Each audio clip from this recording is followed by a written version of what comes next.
আসসালামু আলাইকুম। Welcome to Urmi's kitchen. সবাই কেমন আছেন? নিশ্চয়ই ভালো আছেন। আল্লাহর রহমতে আমরাও ভালো আছি।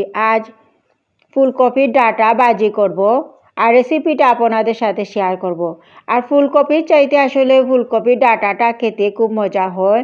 এক সময় আসলে সবাই এই ডাঁটাটা ফেলে দিত, এখন সবাই এই ডাঁটাটা খুব মজা করে খান। আমিও রান্না করেছিলাম, এখন রেসিপিটা আমি আপনাদের সাথে শেয়ার করছি। ডাঁটাকে এখন আমি কেটে নিব ছোটো ছোটো করে।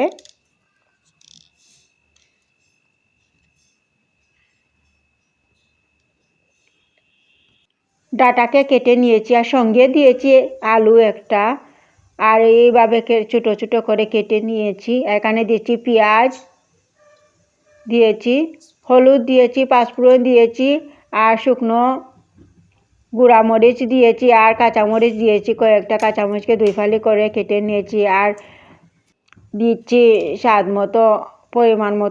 মতো লবণ দিয়েছি, আর দিয়েছি পরিমাণ মতো তেল। আর দিচ্ছি এই ছোটো চিংড়ি মাছ দিয়ে রান্না করছি, ভাজি করছি।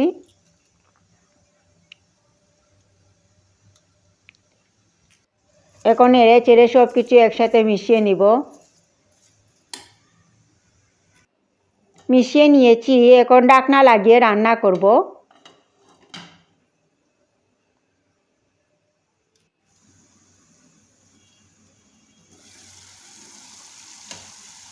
কিছুক্ষণ রান্না করে এখন আমি আবার নেড়ে চেড়ে দিচ্ছি। আর চুলার আগুন মিডিয়াম আঁচে রেখে রান্না করব। আস্তে আস্তে সিদ্ধ হয়ে যাবে।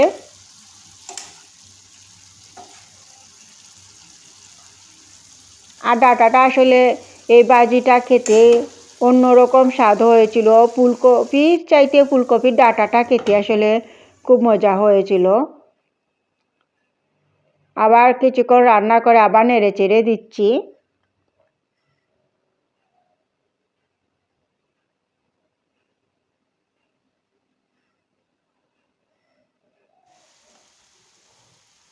এখন ঢাকনা লাগিয়ে আরও কিছুক্ষণ রান্না করব।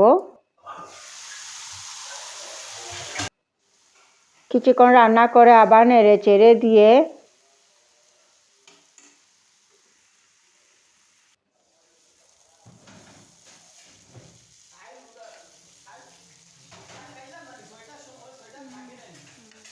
কিছুক্ষণ পরপর নেড়ে চেড়ে দিচ্ছি।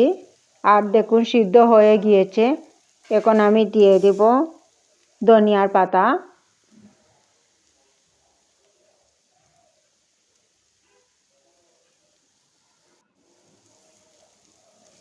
ধনিয়ার পাতা দিয়ে আবার নেড়ে চেড়ে দিচ্ছি।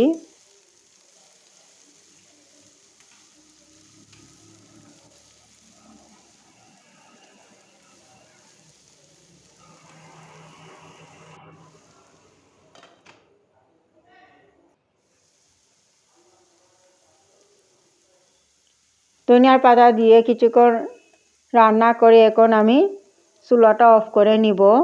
আমার ফুলকপির ডাঁটা ভাজি হয়ে গিয়েছে। আর খেতে কিন্তু খুব মজা হয়েছিল। সবাই ভালো থাকবেন। আল্লাহ হাফিজ।